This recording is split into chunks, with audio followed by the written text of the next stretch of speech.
Alors, mon dernier message par rapport à Rotaillot, Messia, etc., etc., on voit dans ce monde qu'il y a un effritement du droit. Il y a un effritement du droit avec des agressions, des tueries qui sont faites à une échelle, à une grande échelle. Et le droit international, le droit, ou les droits basiques des gens sont bafoués, etc., etc. Et donc, c'est là le danger, il se trouve ici. Je comprends que vous pouvez avoir une certaine haine contre les musulmans, etc., etc., ou bien une certaine haine, parce que les musulmans, ils arrivent, ils vous disent que le porc s'interdit, alors que vous êtes en famille, toute votre famille mange du porc, avec du vin, c'est cuisiné avec amour. Vous avez des traditions, vos enfants, vous avez grandi dans ça. Et donc là, les musulmans, ils viennent vous dire, non, ça c'est faux, il faut arrêter de manger du porc, il faut croire en Allah, il faut se prosterner. Donc, je comprends que ça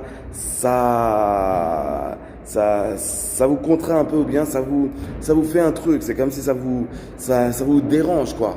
Comment ça, on a nos traditions, on était bien, etc. Et vous nous dites ça, etc. Mais là, c'est des questions de droit, c'est des questions de justice. C'est-à-dire, c'est là qu'il il faut pas tergiverser. C'est-à-dire que tu peux avoir une haine. Au final, ça te concerne toi. Bon, entre toi et Dieu, c'est pas bon. Mais c'est ton cheminement individuel. Dans la religion, il n'y a pas de contrainte, il y a pas de, aucun homme ne peut imposer à un autre homme quelque chose vis-à-vis de sa religion, vis-à-vis de ses croyances. Parce que c'est Dieu, subhanahu wa ta'ala, qui juge, et il juge le cœur. Donc c'est ça qui compte. Mais c'est-à-dire que là, dans un point de vue social, c'est-à-dire que tu peux pas soutenir l'injustice, ou par exemple des emprisonnements arbitraires, comme il est fait par exemple en Égypte, que certains prennent comme exemple, etc. Des emprisonnements arbitraires, sans jugement, etc.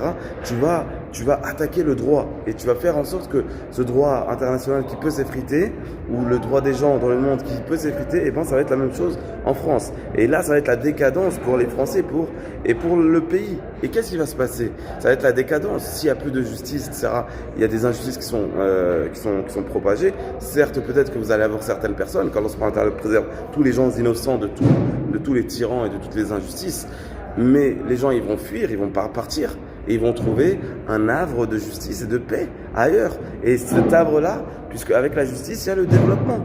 Et il y a le développement, parce que les gens se sentiront en sécurité, il y a du bonheur, etc. Plus on se rapproche du juste et du vrai, plus on est dans le bonheur, etc.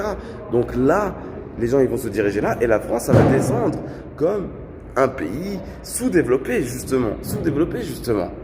Donc, faites bien attention à cela. Faites bien attention à cela.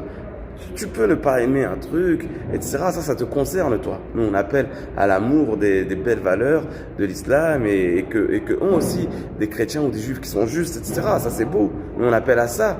Mais tu peux, au final, si t'es libre, si t'aimes pas l'islam, bon, t'es libre. T'es libre.